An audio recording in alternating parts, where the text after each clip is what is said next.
When Republicans use the word freedom, they mean that the government should be free to invade your doctor's office. They'll repeal the Affordable Care Act.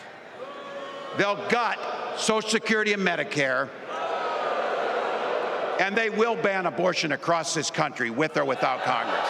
Yeah, problem is none of that's true. VP candidate Tim Walz using last night's DNC to target Donald Trump. Moments ago, Trump firing back. Listen.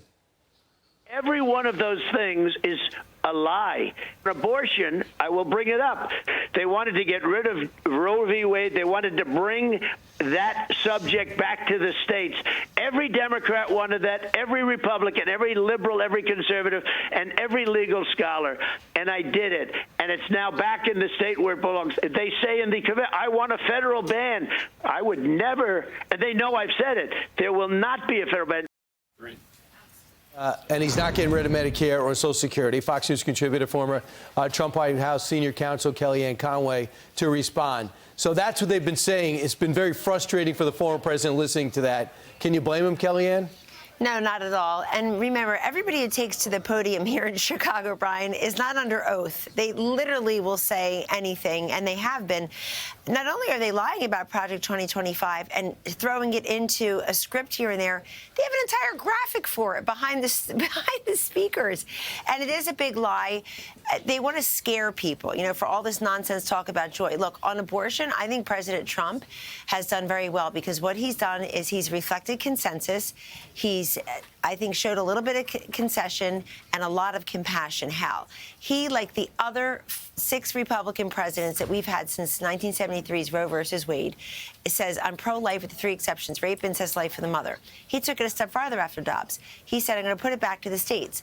A lot of the states have acted. Kamala Harris's state of California, you basically abortion anyone, anytime, anywhere, anyhow. Tim Walz made it that way in Minnesota. Brian, that is not reflecting consensus for the people of California and Minnesota. There is a little girl named Ileana born at 25 weeks or so in California. She weighed 12 ounces. That's a Diet Coke can.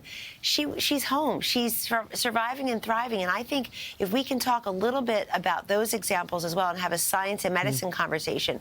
Also, right. J.D. Vance, he's great on abortion. He talks about all those young women where he grew up who never knew they had another choice other than to get an abortion, who were told you're not good enough or rich enough or smart enough to be a mother. So there's all kinds of choices that people should be extended to women who are afraid. But right. This is a pro-life party. President Trump has threaded the needle.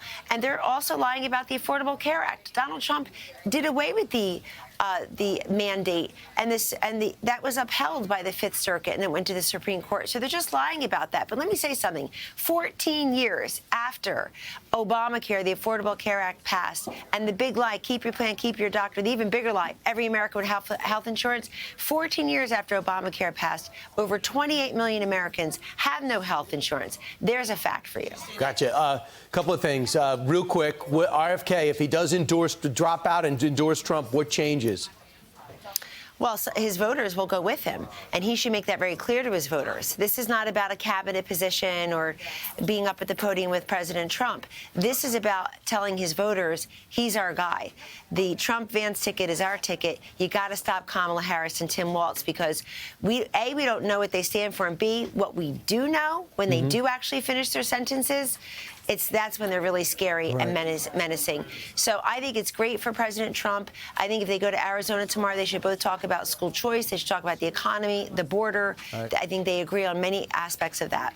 We've got 40 seconds, real quick. The theme of this, make Trump the incumbent and make them the breath of fresh air? The insurgent, absolutely. That's what I got out of this week, Brian. I realized yesterday as I was sitting here for primetime coverage, they're running her like she's the insurgent, fresh face. She's never been in Washington. She's Bill Clinton, 1992. She's Barack Obama, 2008. No, she's not. She's there now. This is the Harris administration. Donald Trump is not the incumbent. He has an incumbent's record, but he's the insurgent. He's the change maker here, and we have to make sure that message seeps through.